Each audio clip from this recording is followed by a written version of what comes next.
السلام علیکم ناظرین، آج کی اس ویڈیو میں بات کریں گے ایک ایسی خاتون سائنسدان کی جن کو عرب دنیا کی پہلی ایٹمی سائنسدان کہا جاتا ہے۔ ان کا نام تھا سمیرہ موسیٰ۔ یہ ایک ایسی باصلاحیت سائنسدان تھی جنہوں نے اپنی زندگی انسانیت کے فائدے کے لیے وقف کر دی، لیکن افسوس کہ ان کی زندگی بہت کم عمر میں ہی ختم ہو گئی۔ سمیرہ موسیٰ 3 مارچ 1917 کو مصر کے ایک گاؤں میں پیدا ہوئی۔ ان کے والد تعلیم کو بہت اہمیت دیتے تھے، اسی لیے انہوں نے اپنی بیٹی کو اعلیٰ تعلیم دلانے کا فیصلہ کیا۔ اس زمانے میں عرب دنیا میں لڑکیوں کے لیے سائنس پڑھنا بہت مشکل تھا، لیکن سمیرہ موسیٰ نے اپنی محنت اور ذہانت سے یہ مشکل راستہ طے کیا۔ انہوں نے کائرو یونیورسٹی میں فزکس کی تعلیم حاصل کی اور جلد ہی اپنی قابلیت سے سب کو متاثر کر دیا۔ وہ یونیورسٹی میں نمایاں طالبہ بن گئی اور بعد میں وہی استاد بھی بن گئی۔ یہ ایک بہت بڑی کامیابی تھی کیونکہ اس وقت خواتین کا سائنس کے میدان میں آنا بہت کم تھا۔ سمیرہ موسیٰ کو خاص طور پر نیوکلیئر فزکس میں دلچسپی تھی۔ نیوکلیئر فزکس میں دلچسپی بہت زیادہ تھی اس کی۔ اس دور میں دنیا میں ایٹمی طاقت پر بہت تحقیق ہو رہی تھی، خاص طور پر دوسری جنگ عظیم کے بعد، جب ورلڈ وار 2 کے دوران امریکہ نے جاپان کے 2 بڑے شہروں ہیروشیما اور ناگاساکی پر ایٹم بم گرائے۔ اس واقعے نے پوری دنیا کو ہلا کر رکھ دیا، لیکن سمیرہ موسیٰ کا نظریہ اس سے بہت مختلف تھا۔ وہ ایٹمی طاقت کو تباہی کے لیے نہیں بلکہ انسانیت کے فائدے کے لیے استعمال کرنا چاہتی تھی۔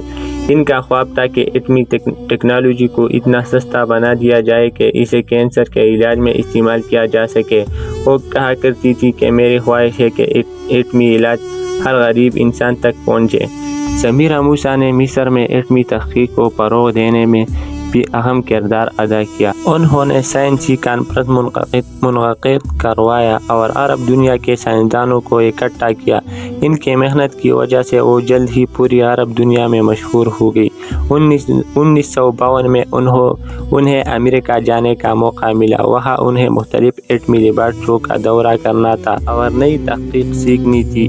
اسی دوران انہیں امریکہ کی کئی بڑی سائنسی لیبارٹری کو دعوت کیا۔ کچھ اطلاعات کے مطابق انہیں امریکہ میں رہنے اور کام کرنے کی پیشکش بھی کی گئی، لیکن انہوں نے یہ پیشکش ٹھکرا دی کیونکہ وہ اپنے ملک مصر واپس جا کر اپنی قوم کی خدمت کرنا چاہتی تھی۔ لیکن اسی سفر کے دوران ایک حیران کن اور پراسرار واقعہ پیش آیا۔ ایک دن انہیں بتایا گیا کہ ایک مشہور سائنسی ادارے انہیں اپنی لیبارٹری دکھانے چاہتا ہے۔ وہ ایک گاڑی میں اس جگہ جانے کے لیے روانہ ہوئی۔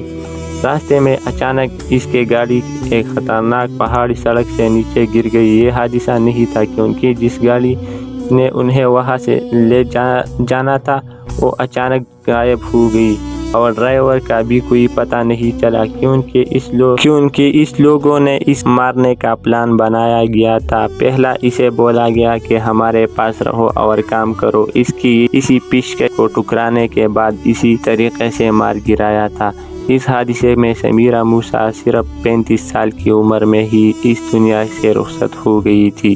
سرکاری طور پر اس واقعے کو ایک حادثہ قرار دیا گیا، لیکن یہ حادثہ نہیں تھا بلکہ یہ ایک منصوبہ بند قتل تھا۔ سمیرہ موسیٰ کی موت نے پوری عرب دنیا کو صدمے میں ڈال دیا۔